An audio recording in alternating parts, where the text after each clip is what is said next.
the knowledge. They probably department down there. If it was 2 years ago, I would have probably seen mortgages. Yeah, that's what it does. Everyone works in LA. But now it's crazy. All right, so let's go over this stuff. Before I get started, any questions about anything, like any clarification about what you guys went over yesterday, the day before yesterday, about life? Nothing? All right, so respiratory emergencies. Let's go through it. The first few slides is gonna be review. You guys should already know it, so I'm gonna ask you guys questions about it. And it's gonna be boring because you guys should know it. We've gone over this stuff like 3 times. So every time I breathe in, manual, what 2 muscles am I using when I take a breath in? Intercostals. So we'll see these are your intercostal muscles. Damn, I always forget your name. I'm sorry. Adrian, I was close. Adrian. What are in layman's terms? What are intercostal muscles? Layman, like simple. Like when you go to Chile, how do you order these intercostal muscles? They're like your ribs. The ribs, right? The rib muscles. So the intercostal muscles, when you use them to take a breath in, are they gonna go outward or inward? Outward. Gonna go outward. Cool. So intercostal muscles. And how about your diaphragm? Where is it gonna go? Where is it gonna move? I go down. Awesome. I didn't say it's for diaphragm. Okay. Brian. So when the intercostal muscles go outward, the diaphragm goes downward, what kind of pressure are we making in here? A negative pressure. Negative pressure. And that's correct. So we're making negative pressure. Where are we making that negative pressure? What is this called? This whole section right here, where your lungs and your heart is, what is it called? The thoracic cavity. Awesome. So negative pressure is being created in the thoracic cavity every time the intercostal muscles go outward and the diaphragm goes downward, right? So what is that gonna allow us to do, Brian? Inhale. Inhale. Inhalation. Cool. So it's gonna allow us to inhale into your airway. So you guys know this stuff. Cool. All right. So answer me this, Ryan. What has to happen in order for me to breathe out, and what kind of pressure is that? Well, that's passive. Passive. All right. Yeah. So passive to breathe out. Yeah. Passive. Why is it passive? Because you're not using your muscles really. They're relaxing, right? Yeah. Okay. And so they're going. Yeah, they're coming back. Going inward. Cool. And what kind of pressure are we making with that? That's easy question. Positive. Okay. So now let's go over the anatomy of this. Mia, your airway, your top portion of the upper airway, what is that called? What are the different sections of your upper airway? Like your nose and your mouth? Yeah. There's like the nasopharynx and the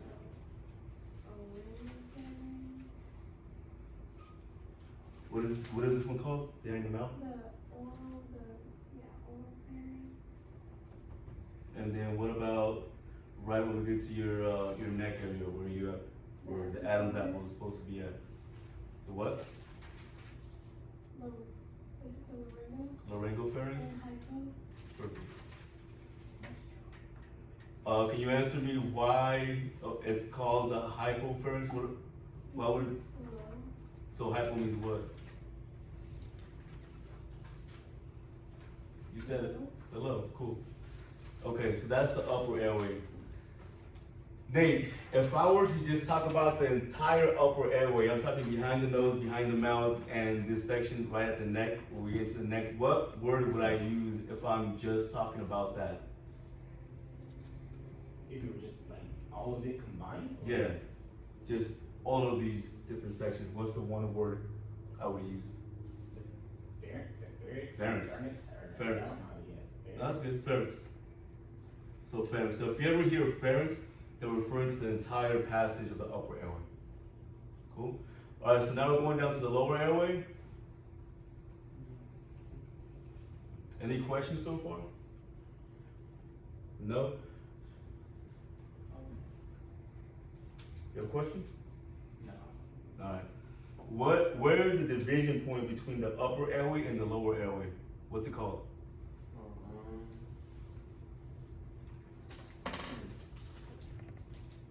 It starts with a G. Miguel, you were next anyways, what is it? The glottic opening. Awesome, yes. It's not shit this time, that's awesome, I like it. Right. Shit, fuck, okay. We'll call it that. Alright, now answer me this. What is right above the glottic opening and what does it do for your airway? It's named after its position. It starts with the E.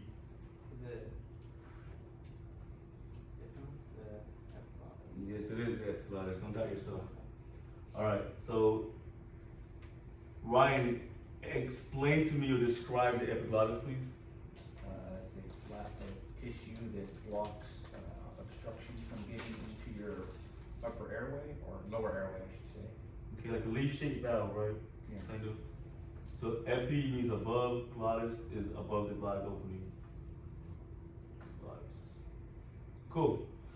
Okay, so back to manual. What is the first section of the lower airway? What is that called? The windpipe. Trachea.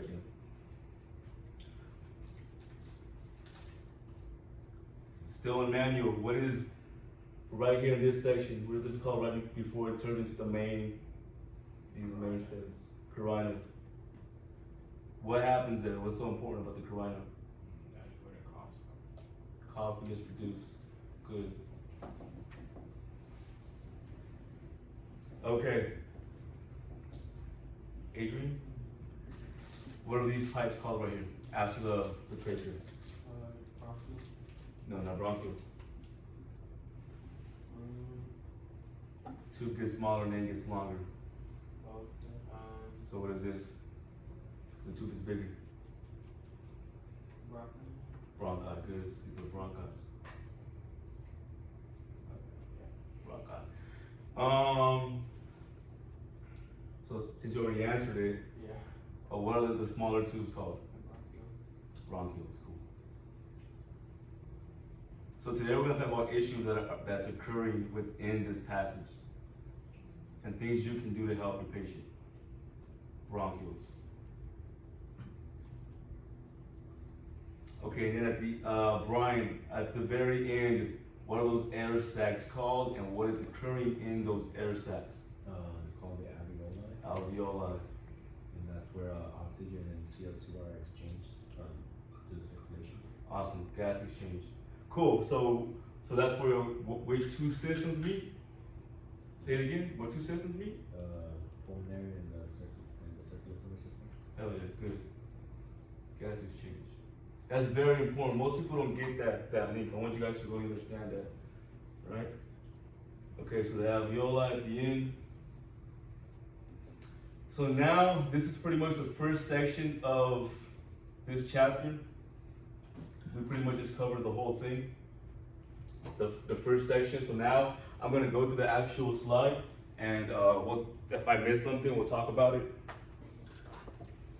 Any questions, guys? Maybe? No? We're not gonna need to know the cartilage, right? On the trachea. I mean, it's this cartilage. You guys should just know that. They were calling it, was it cricoid? Cricoid cartilage? Is that what it is? Cricoid? Yeah. What's the other one? Tricoid? It was something, yeah, exactly. It was in the test though. That was that. Yeah, it was in one of the tests. You gotta remember all of our, it would be different though. That might be in there, that might be in there. I mean, Yeah. I say it's not. Yeah, I had it in my test. Let me expand it a little Yeah, bit. so it's in there, yeah, cause one of them's the Adam's apple. Is that cricoid? That's when they wrap all around, right? No, that's the one above it, and I think tricoid is called, but I'm not sure. Yeah, you sound like that. That's right around the tree. Yeah. That's on the island, and that's on the halfway, so we don't have to go. Yeah, The cricoid, that's why I wanted to go from the test. Okay, so if we talked about it, and I think you guys know it, I'm just gonna go ahead and bypass it. Inspiration is active, we know that, we know what happens. Expiration is passive. Breathing sufficient, hold up. So, breathing sufficient to support life.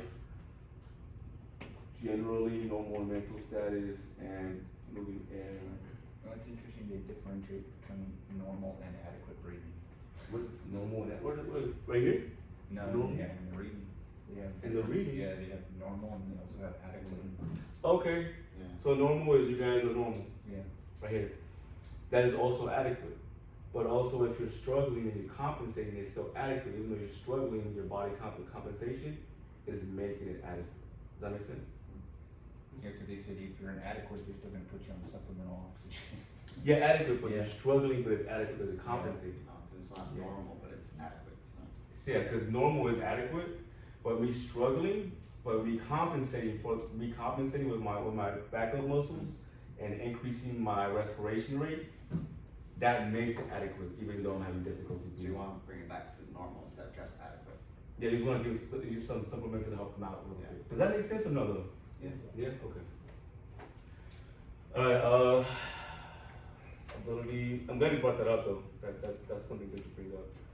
So a patient in respiratory, so there's respiratory distress, respiratory failure, and respiratory arrest. And respiratory distress, that is when somebody's having difficulty breathing, but their body is compensating. And because of that compensation, that makes it adequate. When they go into failure, your body is tired of compensating, so you can't compensate for the lack of breathing over the issue anymore. So that's when your O2 saturation starts to decline, and that's when you are no longer adequate. If that makes sense. Nate, excuse me. What is one sign that is gonna tell you your patient is no longer breathing? It's not a cough, I guess. Your patient is no longer breathing adequately. So let me give you a scenario. Your patient was struggling to breathe. This is your patient right here. But they were still talking to you normal and everything. So the same patient is still having that same struggle, but something is telling you that they are no longer adequate. What is going to give you that? Any abnormal sounds that they might be making, or Let's say that the way they presented physically has not changed. There's no sound difference. They're still struggling just as difficult. It's just as difficult now as it was when you first came on the scene. So the presentation is exactly the same as far as like their body physically acting. The breathing sounds are still the same. okay. So what else would tell you this patient is now going from distress with adequacy to failure, inadequate? But you said physically nothing has changed. Nothing. So they're still struggling the same. Nothing? Rat sounds are still the same. What else would tell you? So what would tell you then that this patient is not going from a respiratory distress with adequate breathing into failure, which now is inadequate breathing? Think of ATP production. That might help you out. The color of their skin is changing. No. So that could be it, but that's not what I'm looking for. Well, okay, you said that they're not bent over, so like they're not struggling like that. So this patient came on scene, he was in the tripod. Okay. And he's still in the tripod, still struggling just as he was. Nothing has changed, not struggling anymore or any less. Red cells are still the same. Skin color is still the same. Or let's say you got a little pill, but that's not what I'm looking for. Okay. So besides that, And you said no sounds. Nothing No. different. No striker, no wheezing, think about ATP production. And a certain part of it.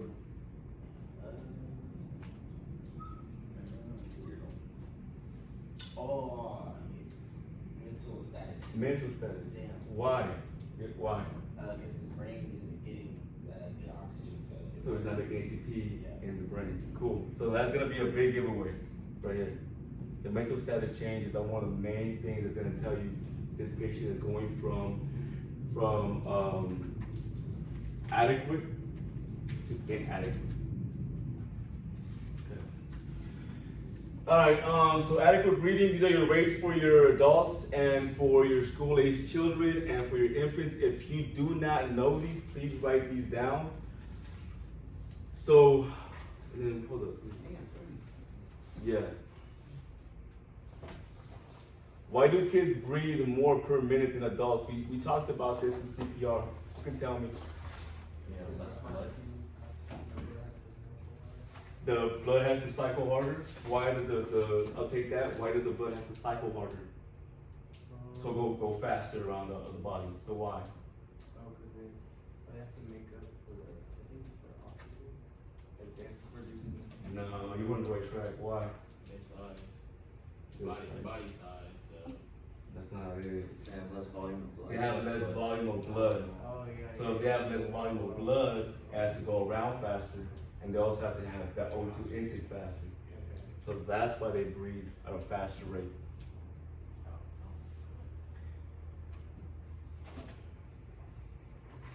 So for your adults, based off of your BVM skill, you guys should already know this. Mia, you have a patient that is breathing, let's say they're not breathing. I'll give you an easy one. They're not breathing. What are your two different options of ventilation? What are your two different rates that you can ventilate them at appropriately per minute? Every 5 to 6 seconds. Good, which comes up to how much per minute? 10 to 12. 10 to 12, cool. So you want to bring them up to at least 10 per minute when you're ventilating. Now Nate, I'm gonna give you a little bit harder one. Your patient is breathing 4 per minute. 4 per minute. What's the minimum requirement for us to ventilate? Like we have to bring them up to at least what? She just said it. At least what? 10 to 12. So can you walk me through how you're going to make that patient breathe 10 to 12 if they're breathing 4 per minute? Would we be ventilating at a faster pace, or? Not really. I mean, faster than what they're breathing. You have to bring it up to 10 or 12, yes. But can you walk me through how you would assist that patient? Are they conscious? Yeah. We'll say yes or no, it doesn't matter. Okay. That doesn't matter. How about you? Can you answer me that, Brian? Well, I was thinking that assisted ventilation they were talking about where you could actually talk to them, but if they're unconscious, you can't do that. Okay, so let's say that they're conscious. Walk me through that. How do you talk to your patient and how do you assist them? Well, I guess I would just tell them, hey, I'm gonna assist you with your breathing.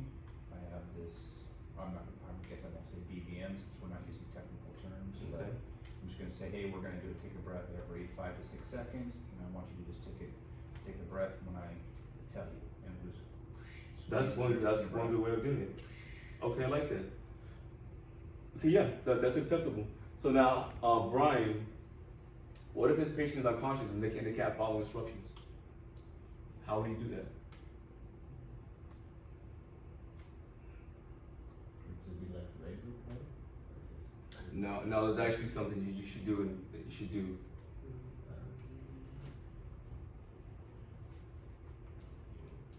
They're unconscious, but they're still breathing? They're breathing 4 per minute, so that's not adequate. So we want to bring them up to being adequate. Pump air as they're breathing? Okay, yes, and then, so that's right, that's correct. So you're gonna assist them with their 4. Okay, and then what? He's gonna force in between. So after you give their breath, immediately after you're gonna force another one in there. So when they're unconscious, it's a little trickier because you have to kind of find the rhythm of their breathing and then assist them with their breaths, and then force air in them. But when they're breathing and you know they're breathing, you want to assist with their breath away. When like sneaking breath in between breaths, basically. Yeah. Okay, exactly. so it's different than when they're apneic. So when they're apneic, you're following You're- a specific. yeah, you're just going 1, 2, 3, 4, When they are 5. breathing, you need to. Okay. Yeah, so Ryan's example was perfect for your patient that's conscious. Just tell them to breathe and help them out. And then Brian's was one where you assist with their breathing. You gotta just help them out because you can't tell them to breathe. And then just force, and between their breaths, you have to force breaths in there to bring them up to at least 10 per minute. All right, who can tell me let's say for just an infant or a child that is completely apneic, not breathing, what is the rate per minute? Like between what and what that is appropriate for us to ventilate for them? Say 18. No, not 18. It's within that range, but there's an actual like this or this